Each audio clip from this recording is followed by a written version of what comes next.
Hablemos de tu pelo con Raquel Martín.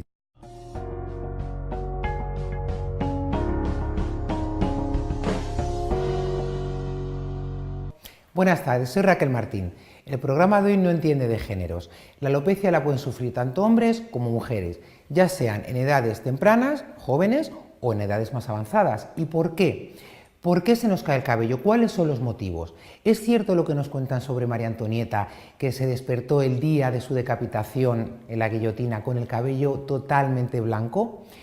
En realidad, no es que se le pusiera el cabello blanco de un día para otro, sino que primero se cayeron los cabellos, pues más oscuros, ¿no? Los que tenían más pigmentación, quedando a la vista los más blancos. Y eso dio una sensación, un aspecto de encanecimiento repentino. Este tipo de alopecia, de hecho, a día de hoy, se denomina alopecia areata o síndrome de María Antonieta. Pero ella no fue la única desafortunada a la que le ocurrió esto. También le sucedió a Tomás Moro, famoso escritor, político y humanista inglés, antes de ser ejecutado en la Torre de Londres. No es que lo que provoque la alopecia areata sea el saber que nos van a decapitar al día siguiente, porque esto también le pasó a determinados supervivientes de la Segunda Guerra Mundial. Hoy en día, hombres y mujeres padecen este tipo de alopecia. Los dermatólogos, que se ocupan, entre otras cosas, del estudio de este tipo de alopecia, ya saben que esto no sucede de un día para otro, sino que tarda varias semanas. En realidad no se sabe su causa, pero se supone o se ha estudiado que es de tipo autoinmune, es una enfermedad autoinmune con una base genética. De hecho, aquí el estrés juega un papel muy importante.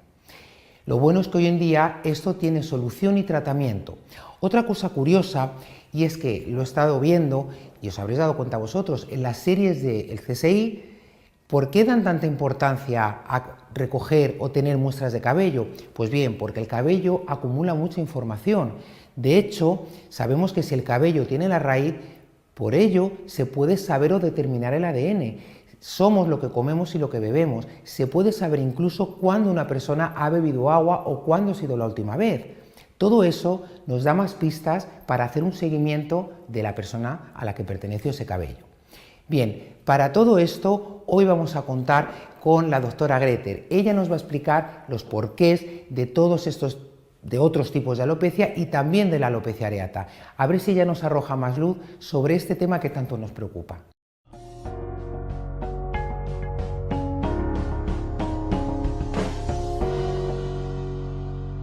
Doctora, en su opinión como médico y sobre todo en su trabajo diario en tricología, ¿cuáles son las claves para el manejo de los problemas capilares? Bueno, en primer lugar debemos investigar cuáles son las posibles causas de este problema capilar, ya sea caída de cabellos como tal, ya sea disminución en cuanto a la densidad.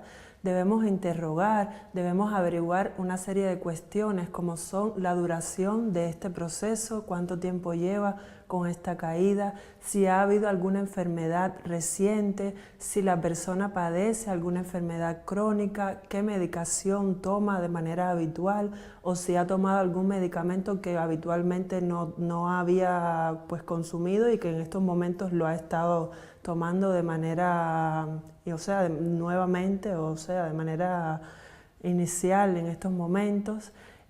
Otro elemento importante es saber en la mujer su historia menstrual, si han habido problemas menstruales que sabemos que pudieran estar relacionados con algunos desbalances en cuanto a los niveles de hormonas, de andrógenos. Es importante conocer los antecedentes familiares también, si hay antecedentes de algún problema capilar, de algún tipo de alopecia, si ha habido alguna cirugía recientemente, que la persona haya tenido que ser objeto, ¿no?, de utilizar anestesia general, pues todos son una serie de factores que nos ayudan, nos apoyan a la hora de un diagnóstico específico. También en el diagnóstico, además de las pruebas que se determinan en sangre, las analíticas, pues también se hacen pruebas como es el tricograma, como es la tricoscopía, que nos ayudan a un diagnóstico más específico de este problema. Y teniendo en cuenta el diagnóstico específico, pues tendremos en cuenta el tratamiento más adecuado para este paciente. Y otro aspecto clave también en este sentido es que el paciente pues debe esperar a que el tratamiento pues tenga un tiempo adecuado para poder ver los resultados, o sea que de inicio no vamos a ver resultados, sino que tenemos que esperar, que en estos procesos capilares pues siempre se va a ver el resultado un tiempo después de iniciado el tratamiento. ¿Los problemas capilares pueden ir asociados a enfermedades sistémicas?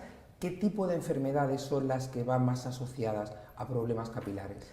Bueno, es por esto que el cabello es expresión de cualquier patología, de cualquier enfermedad que la persona pueda tener, incluso sin haber sido diagnosticada. Entonces es por esto que siempre pues, se orientan analíticas de sangre para tener una idea de cómo es que está la persona, ¿no? Teniendo en cuenta, pues, realizando un recuento hematológico completo, buscando las pruebas tiroideas para ver si hay alteraciones en la función de la glándula tiroidea.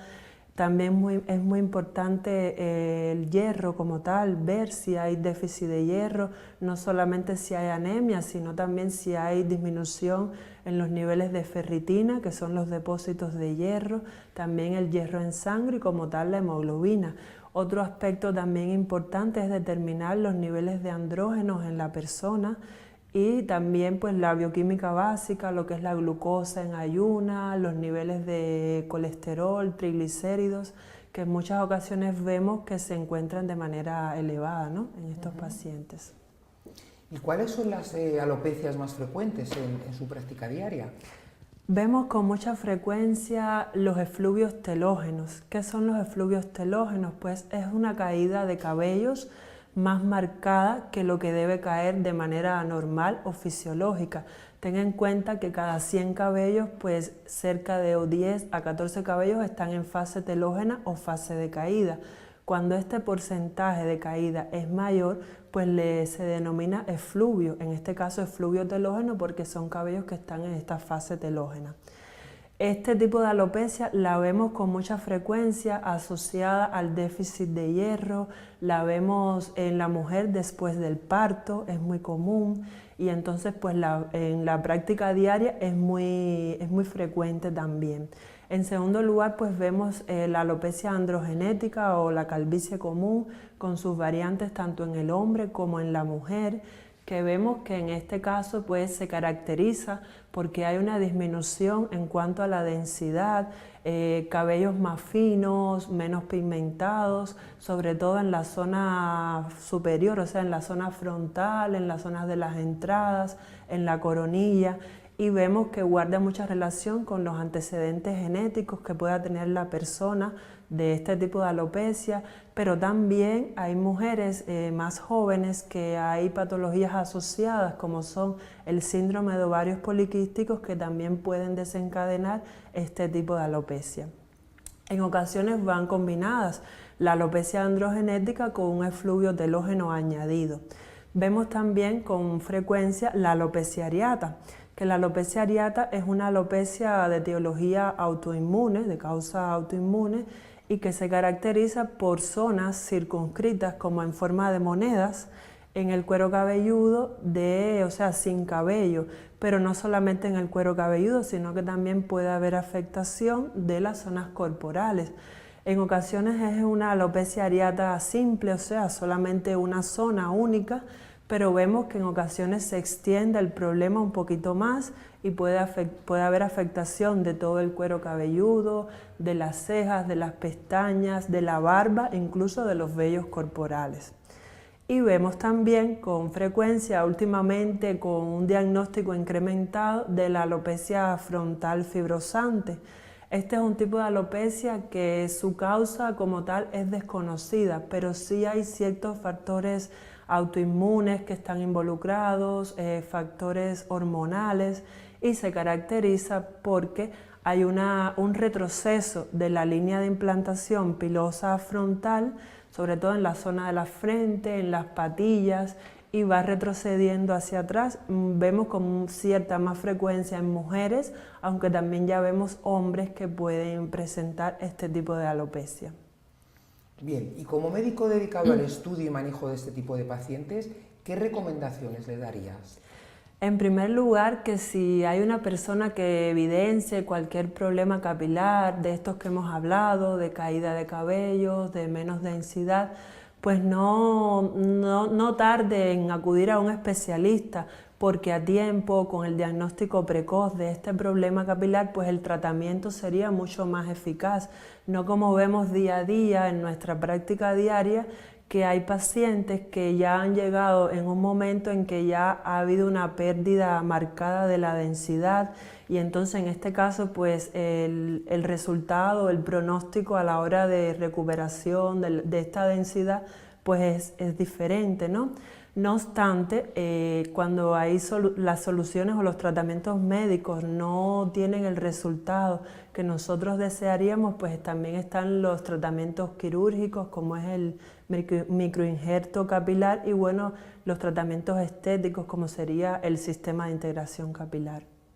Claro, y como el pelo no duele, porque claro, el pelo no duele, ¿cómo sé yo que se me está cayendo más pelo de lo normal? ¿Cómo sé yo si está bien, si está mal?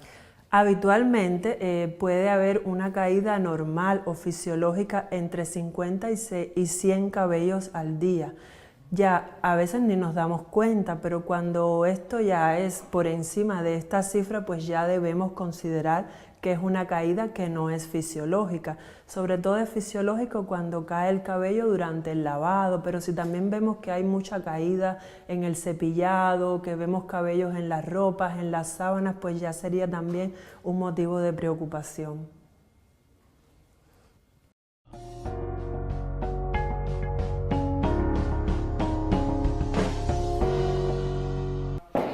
Bueno, y hasta aquí el programa de hoy.